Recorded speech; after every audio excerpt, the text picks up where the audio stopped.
Dawn breaks over forward operating base, Vanguard. The desert air still holds the night's chill as tech specialist. Zephyrin Z. Thorne moves through the aircraft hangar with practiced precision. She's the first one in, as always. The massive AH-64 Apache looms before her, its 30mm chain gun awaiting her attention. The rest of the base sleeps while Zeph works. Her routine never changes, arriving before sunrise to claim these quiet moments for herself. She pulls her toolbox closer and begins the meticulous process of disassembling the weapon system. Her movements are efficient, economical, nothing wasted. Each piece of the M230 chain gun is removed with the confidence of someone who has done this hundreds of times before. Her hands move almost independently of thought, allowing her eyes to occasionally scan the hangar entrance. Always watching, always alert, despite her deliberately unremarkable appearance. The sound of distant voices signals the end of her solitude. She continues working as the first rays of sunlight stream through the high windows of the hangar, illuminating specks of dust in the air. As the base comes to life, young mechanics filter in. It's their loud laughing about something that happened in the barracks last night. One notices Z and nudges his friend. "Morning, General Dust Mop," he says with an exaggerated salute.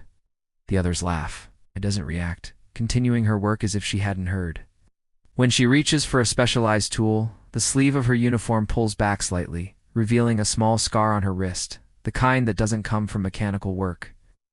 She's been at Vanguard for almost 7 months now. Before that, it was Forward Operating Base Condor for 5 months, and Joint Base Reynolds before that. Always in supporting roles, always in the background, the perfect place to be invisible. A group of pilots walks through the hangar on their way to the briefing room. Not one of them acknowledges her presence. She's part of the landscape. It's like the tools on the wall or the warning signs above the fueling station, just another component in the machine of war. In the mess hall during lunch, she sits alone. A sergeant places his tray down at her table, then notices her and moves to another spot without a word. She eats mechanically, her eyes constantly moving, taking in everything around her. In the supply depot later, she's handing in requisition forms when a lieutenant walks up and interrupts her mid-sentence to ask the clerk about his own order. The clerk immediately turns his attention to the officer, leaving Z standing there, form in hand, invisible once again. Returns to the hangar by early afternoon. Captain Reeve Calloway, the hangar commander, approaches with a clipboard. He's young for his rank, with the sharp edges of someone trying to prove himself worthy of his position. "Thorne, I need this Apache ready by 1400. Colonel's orders." His tone is dismissive, the way someone might speak to a vending machine. "And try not to screw it up this time. She's never once made a mistake in her work. Not a single time." But Calloway walks away without waiting for acknowledgement, already focused on something else. Z returns to her work, rolling up her sleeves in the warming air. On her upper arm, partially hidden by the uniform fabric, is a faded patch, black and gold. Its design intricate but worn by time. She normally keeps it covered completely, but the desert heat makes that difficult. The hangar bustles with activity by mid-morning. Pilots prepare for missions. Mechanics work on various aircraft. The noise level rises with the temperature, voices and tools creating a symphony of military efficiency. Zeph remains focused on the Apache's gun system, invisible among the activity. Major Tavish Blackwood rushes in late for a briefing. He's a decorated pilot with the confident stride of someone accustomed to respect. His flight suit is adorned with patches that tell the story of a distinguished career. Combat missions, special qualifications, unit insignias. Authority radiates from him naturally, unlike Calloway's forced command presence. As Blackwood hurries past Z, something catches his eye. He stops abruptly, nearly dropping his helmet. His head turns slowly, eyes fixed on a point on her arm. Stares at the patch now, partially visible beneath her rolled sleeve. His expression shifts from hurried indifference to stunned disbelief. "Is that," he begins, voice barely audible above the hangar noise, "is that patch real?" Zeph doesn't look up, just continues reassembling a component of the firing mechanism. After a moment that stretches too long, she gives a single, almost imperceptible nod.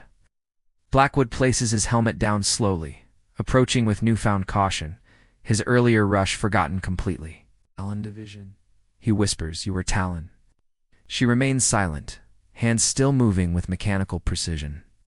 That's not possible, Blackwood continues, mostly to himself. All Talon operatives were reported Kia, after some errand. Zeph finally pauses her work, looking up at him with eyes that suddenly seem far older than her appearance would suggest. She says nothing, but her look silences him immediately. There's a weight to her gaze that no regular technician should possess. Blackwood straightens involuntarily, almost at attention. I'll be discreet, he says quietly, then retrieves his helmet and leaves with one final backward glance. Throughout the day, the atmosphere in the hangar shifts subtly. Blackwood speaks urgently to other senior officers in corners. Groups form stealing glances at Zeph. Some veterans immediately recognize the significance of the patch when pointed out. Others remain confused, but sense the change. Captain Calloway notices the strange behavior. Watching from across the hangar as a colonel he's never seen before walks through the main doors, accompanied by two stern-looking men in unmarked uniforms. What's going on? Calloway asks a lieutenant who just shakes his head in disbelief.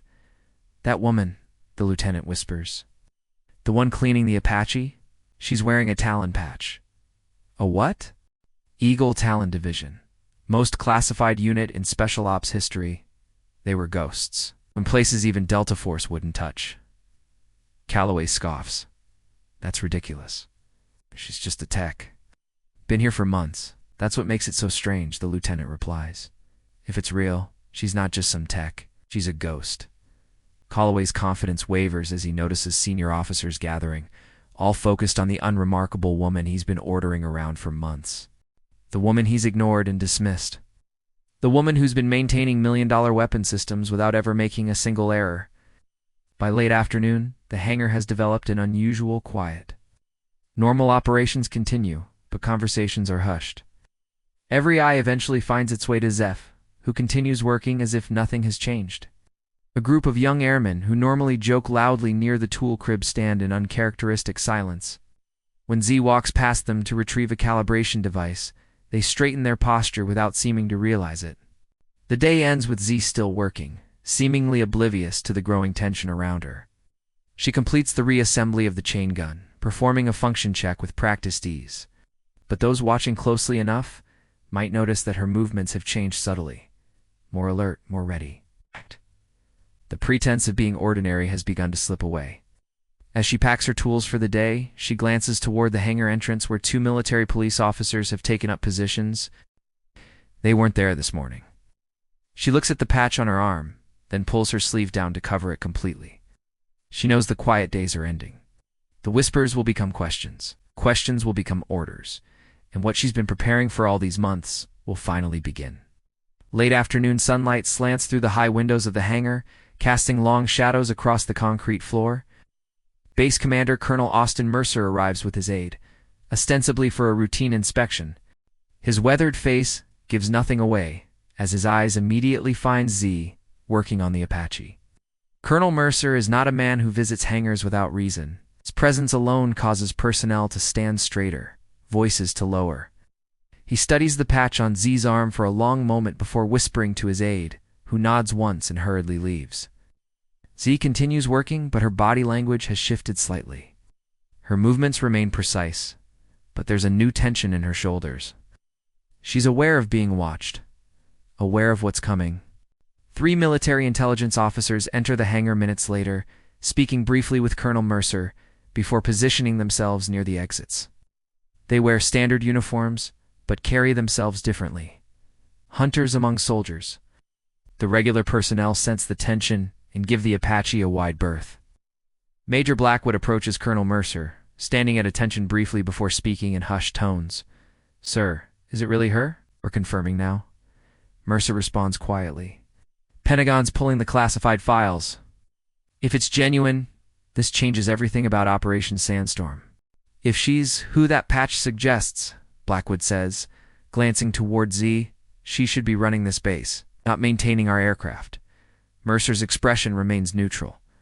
"If she's who that patch suggests, Major, there's a reason she's not." Z finishes reassembling the Apache's gun system. Her movements precise and confident, even under the weight of dozens of watching eyes. She wipes her hands on a rag and turns to face the growing crowd. For the first time since arriving at Vanguard, she stands fully upright, no longer adopting the slightly hunched posture of someone trying to avoid notice. Colonel Mercer's aide returns, slightly out of breath, and whispers something in his ear. Mercer's expression shifts from skepticism to genuine shock. He straightens his uniform and approaches Z directly, stopping at a respectful distance. The hangar falls completely silent. Even the distant sound of aircraft on the tarmac seems muted, as if the world itself is holding its breath.